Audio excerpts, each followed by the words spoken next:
Nah, kalau yang di halaman 9.7 itu ini kontrak utang jangka panjang. Jadi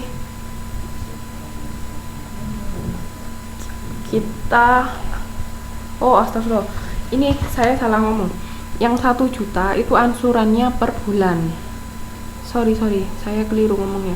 Jadi yang 1 juta itu bukan nilai pinjamannya, tapi itu angsuran tiap tahunnya. Jadi nanti kita itu bakalan pinjem duit sekian. Nah, setiap bulan kita bakal ngangsur ke bank sebesar 1 juta. Nah, kita itu maunya cari berapa PO-nya. Makanya rumusnya seperti ini, 1 per 1 plus I pangkat N. Pakai yang rumus ini tadi.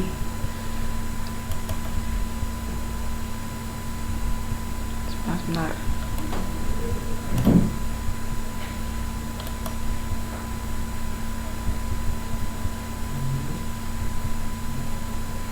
Nah, pakai yang rumus ini. Oke. Jadi PN-nya ini anggapannya kalau ini angsurannya setiap tahunnya 1 juta. Terus ini hitung bunganya. Nah, ketemunya jumlah utangnya perusahaan itu berapa? Nah, ketemunya kan tadi 2.990.610. Ya kan? Nah, itu kalau dari sisi perusahaan pada saat kita menandatanganin kontrak utang itu kas pada utang jangka panjang. Nah, nanti pada saat kita membayar utang setiap tahun kan angsurannya 1 juta. Itu tinggal dibalik aja, tahu kan utang jangka panjangnya berapa, kasnya berapa. Oke. Dia mau ditanyain? Dia mau ditanyakan? Sorry tadi salah.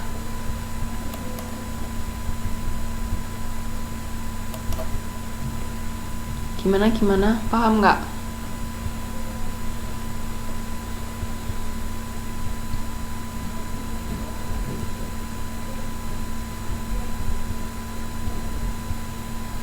Dia mau ditanyakan mbak, mas?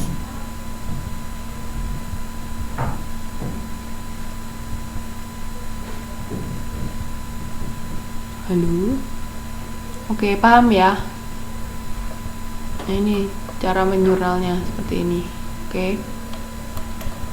Terus lanjut.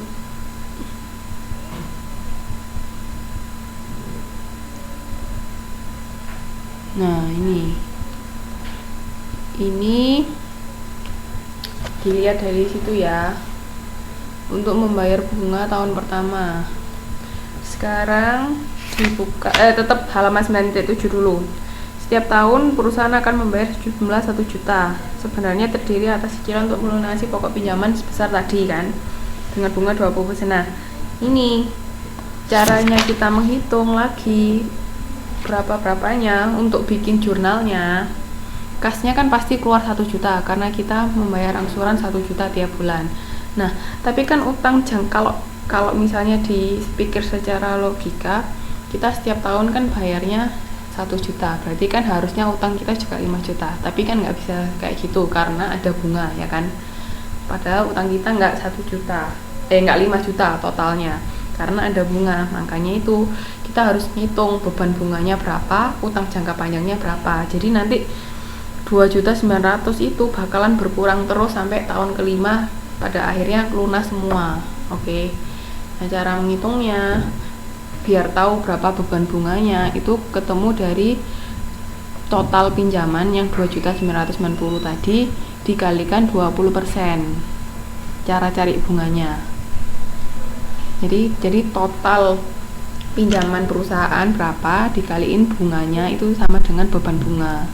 Nah, terus udah ketemu kan hasilnya ini 598.122. Nah, dari situ baru kita cari utang jangka panjangnya berapa. Selisih antara angsuran sama beban bunga itu berarti utang jangka panjang kita. Itu untuk tahun pertama. Sampai sini ada mau ditanyakan nggak? Ingat ya, kan kalau secara logika, kalau kita setiap tahun ngangsur bayar 1 juta untuk 5 tahun, berarti kan harusnya kita bayar 5 juta. Tapi nggak kayak gitu. Karena apa? Karena ada yang namanya bunga.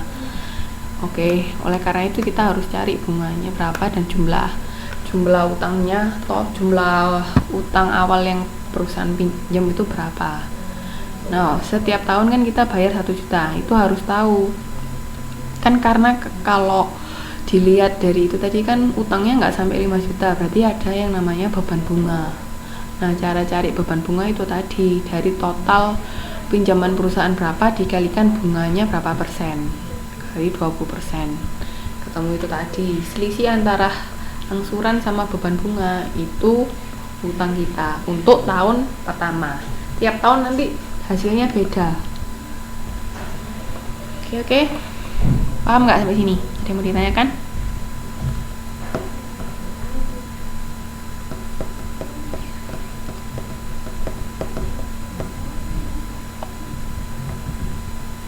Ada yang mau ditanyakan mbak, mas?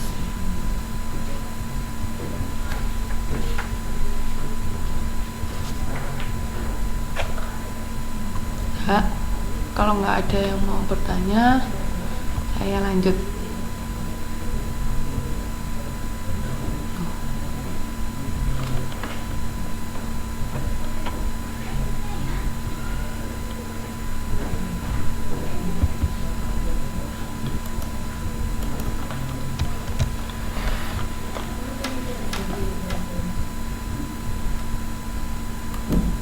Ini kenapa kursor saya hilang ya?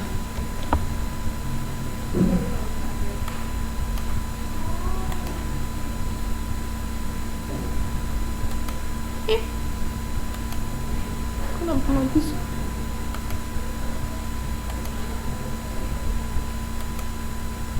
Loh, nggak bisa. Sebentar.